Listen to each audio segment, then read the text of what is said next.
Olá, mais um dia que nós vamos ler a palavra de Deus e hoje nós vamos ler 1 Coríntios 14. Então já pega a sua Bíblia e vem acompanhar essa leitura. Vamos lá? Paulo diz assim: Portanto, esforcem-se para ter amor. Procurem também ter dons espirituais, especialmente o de anunciar a mensagem de Deus. Quem fala em línguas estranhas fala a Deus e não as pessoas, pois ninguém o entende. Pelo poder do Espírito Santo, ele diz verdades secretas. Porém, quem anuncia a mensagem de Deus fala para as pessoas, ajudando-as e dando-lhes coragem e consolo. Quem fala em línguas estranhas ajuda somente a si mesmo, mas quem anuncia a mensagem de Deus ajuda a igreja toda. Eu gostaria que vocês todos falassem em línguas estranhas, mas gostaria ainda mais que tivessem o dom de anunciar a mensagem de Deus, porque quem anuncia a mensagem de Deus tem mais valor do que quem fala em línguas estranhas, a não ser que esteja ali alguém que possa interpretar o que está sendo dito para que toda a igreja seja ajudada espiritualmente. Por isso, irmãos, quando eu os visitar, que proveito vocês terão se eu lhes falar em línguas estranhas? É claro que nenhum, a não ser que leve a vocês alguma revelação de Deus, ou algum conhecimento, ou alguma mensagem inspirada, ou algum ensinamento. Por exemplo, além da voz humana, existem os instrumentos musicais, como a flauta e a harpa. Se os sons não saírem com toda clareza, como poderá alguém saber o que está sendo tocado em um ou outro desses instrumentos? Se quem toca a corneta não der um som bem claro, quem se preparará para a batalha? Assim também, como é que os outros vão entender o que vocês estão dizendo se a mensagem por meio de línguas estranhas não for clara? Vocês estariam falando para o vento. No mundo há muitas línguas diferentes, mas cada uma faz sentido. Porém, se eu não entendo a língua na qual alguém está falando comigo, então quem fala essa língua é estrangeiro para mim e eu sou um estrangeiro para ele. Por isso, já que vocês estão com tanta vontade de ter os dons do Espírito, procurem acima de tudo ter os dons que fazem com que a igreja cresça espiritualmente. Portanto, quem fala em línguas estranhas deve orar pedindo a Deus que lhe dê o dom de interpretar o que elas querem dizer. Porque se eu orar em línguas estranhas, o meu espírito de fato estará orando, mas a minha inteligência não tomará parte nisso. O que vou fazer então? Vou orar com o meu espírito, mas também vou orar com a minha inteligência. Vou cantar com o meu espírito, mas também vou cantar com a minha inteligência. Se você dá graças a Deus em línguas estranhas, como é que uma pessoa simples que estiver na reunião poderá dizer amém à oração de agradecimento que você fez? Ela não vai conseguir entender nada do que você está dizendo. Mesmo que a sua oração seja muito boa, essa pessoa não receberá nenhuma ajuda. Eu agradeço a Deus porque falo em línguas estranhas muito mais do que vocês. Porém, nas reuniões da igreja, eu prefiro dizer 5 palavras que possam ser entendidas para assim ensinar os outros do que dizer milhares de palavras em línguas estranhas. Irmãos, não pensem como crianças. Sejam como crianças para o que é mal, mas sejam adultos no seu modo de pensar. Nas Escrituras Sagradas está escrito: por meio de pessoas que falam em línguas estranhas, eu falarei a este povo, diz o Senhor. Falarei por meio de lábios estrangeiros, mas assim mesmo o meu povo não me dará atenção. Portanto, o dom de falar em línguas estranhas é um sinal de Deus para os descrentes e não para os cristãos. Mas o dom de anunciar a mensagem de Deus é um sinal para os cristãos e não para os descrentes. Imaginem que a igreja esteja reunida e todos comecem a falar em línguas estranhas. Se chegarem ali algumas pessoas simples ou descrentes, será que não vão dizer que vocês estão loucos? Mas se todos estiverem anunciando mensagens de Deus e entrar ali um descrente ou alguém que seja simples, ele vai ouvir o que vocês estão dizendo e se convencer do seu pecado, e ele será julgado pelo que ouvir. os seus pensamentos secretos serão revelados e ele vai se ajoelhar e adorar a Deus, dizendo: Deus está no meio de vocês. Portanto, meus irmãos, o que é que deve ser feito? Quando vocês se reúnem na igreja, um irmão tem um hino para cantar, outro alguma coisa para ensinar, outro uma revelação de Deus, outro uma mensagem em línguas estranhas e ainda outro a interpretação dessa mensagem. Que tudo seja feito para o crescimento espiritual da igreja. Se algum de vocês falar em línguas estranhas, então que apenas 2 ou 3 falem, um depois do outro, e que alguém interprete o que está sendo dito.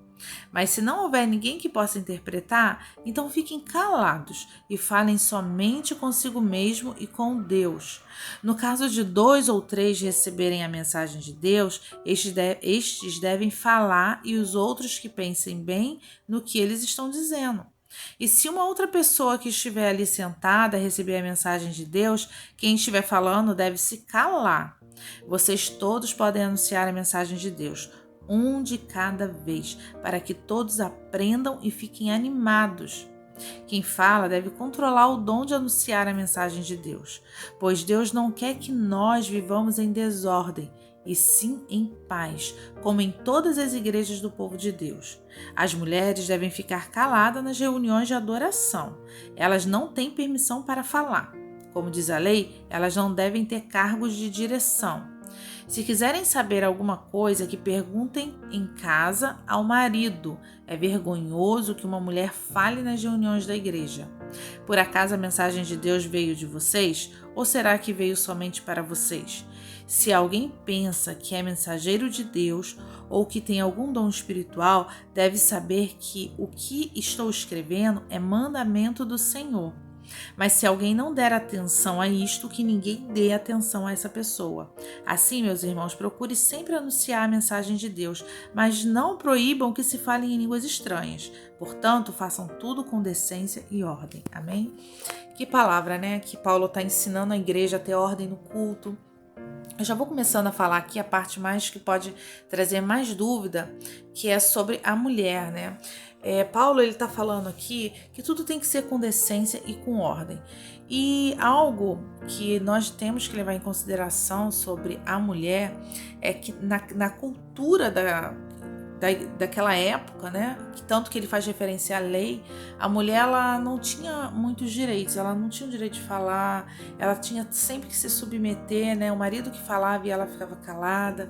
Então, Paulo está se referindo a algo que é, mais uma vez, algo que é cultural. Se você está numa cultura em que não é permitido que a mulher se manifeste, você tem que observar isso, para que não gere escândalo, porque o objetivo da igreja, do evangelho, é ser anunciado a todos, é que todos sejam alcançados e não entrar em conflito com o cultural. Nós temos que observar isso. Nós temos a cultura aqui no Ocidente em que a mulher ela fala, não existe essas restrições para a mulher na nossa cultura. Uma mulher falar não vai ofender um homem, porque na nossa cultura nós entendemos que isso não tem problema algum. Quando Jesus foi pregar em Samaria e que ele está com a samaritana, quem vai anunciar aos outros sobre Jesus é a samaritana, é uma mulher. Jesus não repreendeu ela, pelo contrário, Jesus não procurou um homem, ele procurou uma mulher. Então, a primeira coisa, nós temos que entender toda a Bíblia, né? Quando você pega a Bíblia, ele é só uma passagem, você fica ali preso naquilo ali, você não tem o domínio de toda a palavra de Deus, você não consegue ter o raciocínio do que estava acontecendo ali. Então Paulo, ele é muito atento à questão cultural, e Paulo vem da cultura judaica, então ele algumas coisas que deveria se prestar atenção naquele tempo, naquele momento, era a posição da mulher naquela sociedade, né? Havia muitas restrições, sim. Então hoje toda mulher, né? Nós temos pregadores, eu mesmo estou aqui falando, ensinando a palavra de Deus, como várias mulheres e pastores e mulheres de Deus, mas na nossa cultura isso é permitido até hoje. Se você for lá naqueles países, né, que tem uma cultura de restrição à mulher, Mesmo a mulher sendo pastora, não é bom que ela vá pregar naquela cultura sozinha, sem estar acompanhada do seu marido. E é importante que o marido fale e ela tenha um certo recato, dê um passo para trás, recue um pouco. Então, se você for como missionário, você é ensinado isso até hoje. É ensinado nos cultos de missão que determinadas culturas como que a mulher tem que se comportar. E nessa cultura era assim. Sobre o dom de profetizar, né, de falar em línguas, a gente sabe que a igreja de Corinto é muito barulhenta, uma igreja que todo mundo, né, tava uma desordem total, e Paulo tá botando ordem, né, porque o dom de falar em línguas é algo muito pessoal, é você com Deus, a menos que tenha alguém que interprete as línguas que estão sendo faladas. Mas fora isso, o maior dom é aquele que vai edificar a igreja. Então Paulo fala, em um certo momento alguém cante, outro momento alguém ensine a palavra de Deus, ou dê um testemunho, né, aquilo que Deus fez na sua vida, e depois vai para o ensino da palavra, para que vocês tenham um crescimento espiritual, para que vocês não fiquem como crianças, para que vocês cresçam em inteligência, em sabedoria, em conhecimento de quem é Deus, né? Então ficar um culto com desordem, gritaria, ele fala, quando alguém for falar a palavra de Deus, todos fiquem em silêncio, o máximo que você pode falar é um amém, glória a Deus, né? Mas não fica falando junto, fala Deus, e ficar ali interrompendo, né? Porque você interrompe até o raciocínio da pessoa. A pessoa fica até incomodada dependendo do local. Então tem que ter ordem, decência nos cultos, ordem. E cada um saber o seu lugar, saber se comportar, né? E se você está em um local, em um ambiente, observe a cultura do local, né? Se você é um missionário, você tem que observar a cultura local para que você não sirva de escândalo, porque o objetivo é que a palavra chegue a todos, e não confronto. O confronto é na palavra, a própria palavra. A Bíblia fala aqui, né? Nós acabamos de ler, que traz a revelação dos pensamentos, né? Tanta gente entra na igreja e fala assim, quem foi que contou minha vida pro pastor? Né? Ninguém contou tua vida pro pastor, mas o Espírito Santo falou. O Espírito Santo falou ali. Então, mas o pastor nem sabe para quem tá pregando. Ele tá pregando, tá falando que o Espírito tá falando para ele falar. Então, a palavra tem esse poder de transformação, esse poder de revelação, né? A palavra de Deus, a profecia vem através da palavra, a revelação, né? A revelação da palavra que está sendo escrita ali, porque se uma pessoa que não conhece a Deus lê a palavra, eles não entendem. Ele começa a ler e não entende nada do que está escrito ali, fala assim, nossa, eu leio e não entendo. Mas quando você tem a revelação de Deus daquelas letras escritas ali, é algo extraordinário, é algo maravilhoso. Então esse capítulo 14 de 1 Coríntios, né, vem aqui falando sobre a ordem, sobre a organização da igreja, e mais uma palavra edificante para nós, que possamos ter equilíbrio, sabedoria e principalmente discernimento e conhecimento da palavra de Deus, e que possamos cultuar em um ambiente de ordem e decência, né? Que possamos saber nos portar dentro da igreja, saber ouvir e profetizar mesmo a palavra. E não ficar só falando em línguas, que isso pode trazer até um escândalo. Alguém pode entrar e falar assim, povo doido, né? Não tô entendendo nada. Mas Paulo deixa claro, não proíbam as pessoas de falar em línguas, mas tenham ordem e decência. Não saiam falando todo mundo ao mesmo tempo. Se um vai falar, tem que ter quem interprete. Então é isso, tudo com sabedoria, para que o reino de Deus avance cada dia mais. Senhor, muito obrigado por essa palavra, que Tu venha encher os nossos corações da Tua presença, que Tu venha encher o nosso entendimento, Senhor, com as profecias, com algo que ainda não foi revelado, que Tu venha trazer a revelação para a nossa vida, que Tu venha trazer transformação na vida de cada um. Eu Te louvo, Senhor, por mais uma palavra, por mais um devocional, em nome de Jesus. Amém.